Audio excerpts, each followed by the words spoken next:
Hello. আরে বোঝার চেষ্টা করো, ছেলে মানুষই কেন করছো? বয়স তো তোমার কম হলো না। Hello, hello. আরে দেখো তো। কি রে রূপা, ঘুমোসনি? হঠাৎ করে জানলার দিকে তাকিয়ে অবাক হয়ে যায় রূপা। সোনা দাঁড়িয়ে রয়েছে ভ্রুকুটি করে। সোনা কেমন একটা সন্দেহের দৃষ্টিতে রূপার দিকে তাকিয়ে। দিদি জিজ্ঞেস করছে, ঘুমোসনি? দরজাটা খোল দেখি। একা একা ঘুমোস? দরজা ভিতর থেকে বন্ধ করেছিস কেন?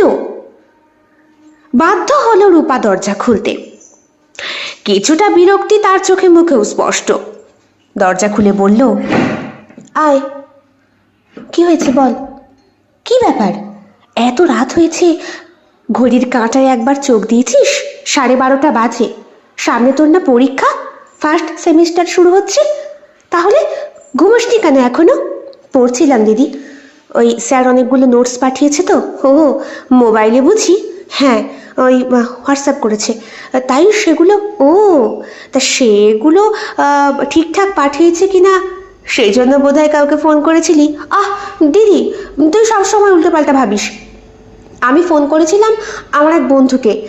স্যার যে কটা নোটস পাঠিয়েছে সে কটা তো আছে, আরও কয়েকটা পাঠানোর দরকার। ওই তুই যেদিন এলি সেদিন পড়তে যায়নি না। ও তাই বল। আমিও তোর জামাইবাবুকে কখন থেকে ফোনে ট্রাই করছি, কিছুতেই ফোনে লাইন যাচ্ছে না। বারবার নট রিচেবল বলছে, না হলে ব্যস্ত।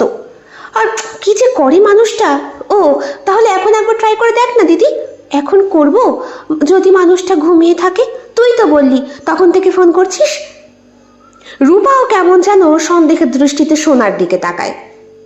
সোনা নিজেকে সামলে বলে, তাই বরং একবার দেখি। হাতে ফোনটা ধরাই ছিল।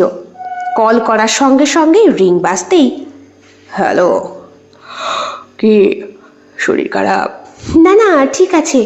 বলছি এতক্ষণ ফোনটা বিজি বলছিল, রাত্রে বুঝি কোনো ক্লায়েন্টের সঙ্গে কথা বলছিলে? কি পাগলের মতো কথা বলছো? ফিরতে ফিরতেই বেজে গেছে 11:30।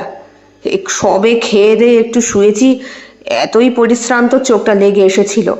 তোমাকে তো ফোন করেছিলাম, তুমি তো ঘুমোচ্ছিলে। মা ফোন ধরে বলল, হয়ে একটু চোখটা লেগে এসেছিল আর কি। তাহলে এখন উঠেছো কেন? ঘুমোও। তোমার 7 মাস চলছে, তোমার বিশ্রামের দরকার, তবে তো আমাদের বাচ্চাটা সুস্থ হবে। এই কথা শোনার সঙ্গে সঙ্গেই রূপা বলল, ও তাহলে দিদি ঠিকই তো বলেছে জামাইবাবু, যা গিয়ে শুয়ে পড়।